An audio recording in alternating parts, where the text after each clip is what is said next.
Welcome to another episode of A Journey Through the History of Papua New Guinea. My name is Kemelo Gima. This is the story of the only serious attempt by Europeans to build a planned colony in the islands that were to become Papua New Guinea. This ambitious but disastrous undertaking took place at Cape Breton on the south coast of New Ireland in the 1870s. A French nobleman, Charles Dubreuil, or as he called himself, the Marquis de Rays, dreamed of creating a new paradise he called New France. He persuaded hundreds of Europeans to leave their homes and travel across the world to build a shining colony in the tropics. But they were completely unprepared for the reality that awaited them. When the European settlers arrived, they found that the land was rugged, the climate difficult, and disease and hunger struck almost at once. Within months, the grand dream had collapsed. The failure of the Cape Breton colony showed just how difficult large-scale European settlement would be in Papua New Guinea, and it helped ensure that no other mass colonization schemes were ever attempted again. In this episode, we'll look at how the dream of New France turned into tragedy, and how this failed experiment shaped the colonial story of Papua New Guinea. The man behind the plan, the Marquis de Rays, was a dreamer, with grand ideas but very little sense of reality. During the 1870s, Britain, Germany and other European powers were expanding their empires across Africa and the Pacific. The Marquis de Rays wanted a colony of his own, one that would make him famous and wealthy and bring glory to France. He called his imagined colony La Nouvelle France, or New France. It would have cities, farms, schools and churches. In his mind, it would be a tropical paradise, a new society built on order, Christian faith and civilization. But the Marquis de Rays had never been to the South Pacific. He knew nothing about the climate, the geography or the people. But he did have a good imagination. The Marquis de Rays was a master salesman. He published his own journal about his so-called Kingdom of France, printed posters showing tropical beaches, fertile land and happy settlers. He asked people to invest their money and held public meetings. Thousands believed him. Hundreds sold everything they owned to join what he called the greatest colonizing venture of the century. They were promised ships and supplies, and a new beginning in a place they were told would be rich and healthy. Those without money could work for the colony for 5 years, then receive land as well. He also promised cheap labour and guaranteed there would be markets for what they produced on their farms. In truth, the Marquis de Rays had chosen one of the least suitable places in the Pacific. Across Europe, especially in France, Germany and Italy, people listened.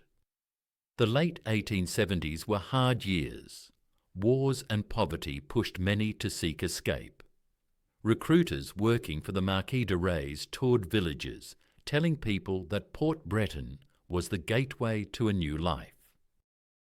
All the advertising was a success, and between 1879 and 1882, 4 ships sailed from Europe across the world to New Ireland. Altogether, they carried about 570 people. They were farmers, craftsmen, families with young children, and a few idealists chasing adventure. Most had sold everything they owned to follow the Marquis's dream of a new life in the South Pacific. Their journey was long and miserable. The ships were overcrowded, food was scarce, and sickness spread easily. After months at sea, they reached their destination, a remote stretch of coastline on the south of New Ireland that the Marquis de Rays had named Port Breton. When the settlers stepped ashore, what they found was nothing like the paradise they had been promised. There were no buildings, no cleared land, and few supplies. The coastline was steep and rocky, hemmed in by thick jungle. The sea was rough, and the heat and humidity were almost unbearable. Still, they tried to make the best of it. Huts were built and gardens were planted in the thin soil, but the settlers were unprepared for the tropics. Soon malaria and dysentery took hold. Food ran out. Attempts to fish and grow crops failed. Within weeks, many were begging to leave. Some died from fever and others from starvation. The dream of New France had collapsed almost before it began. After a few months, the promises made by the Marquis de Rays had turned to dust.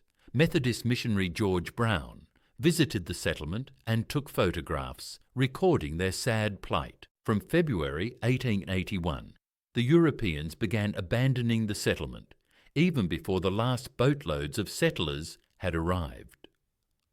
Word of the disaster reached missionaries and traders in the region, and rescue missions were organised. Ships were sent to New Ireland to collect the survivors. When the rescuers arrived, they found a heartbreaking scene: starving settlers living in makeshift shelters, surrounded by jungle and mud. A few of the settlers went to New Britain. Some were taken to Noumea and New Caledonia, or returned to Europe. About 200 of the survivors were rescued by the New South Wales government and taken to Sydney, where their story shocked the public. This picture from a newspaper shows the Italians being welcomed upon their arrival in Sydney. Some of them bought land in New South Wales, about 700 kilometres north of Sydney, where they established their own community, which became known as Little Italy. And this picture shows a group of the Italians soon after they arrived at their new home. As for the Marquis de Rays, he never set foot in the Pacific. He continued to make wild claims about his supposed colony, even as reports of the tragedy filled the newspapers. Eventually, he was arrested and charged with fraud. In 1884, he was sentenced to 4 years in prison and made to pay a fine. After his release, he died in July 1893. While the failed European settlement on the south coast of New Ireland hardly affected the New Guinea people who lived there, it illustrates a wider truth about the 19th century Pacific. The Marquis de Rays' dream of New France ended in tragedy, but its legacy was lasting. It revealed how little Europeans understood about the realities of life in the Pacific, its geography, its people, and its harsh environment. From then on, European involvement in Papua New Guinea would take a different form, not through great waves of settlers, but through small groups of missionaries, traders, and colonial officials who came to stay and work among the people. The failure of the New France colony showed that this land could never be reshaped by outsiders according to their dreams. It would follow its own course and its own story, the story we continue to explore in this series. That is all for now. Thank you for joining us on this episode of A Journey Through the History of Papua New Guinea. If you found this story interesting, please like and share, and we'll see you in the next episode, which is about the coming of colonialism to Papua New Guinea. It will describe how 3 European nations, Holland, Germany, and Britain, carved up between themselves the island of New Guinea and other islands surrounding it. It is a story of colonial flag raising that I'm sure you will find interesting.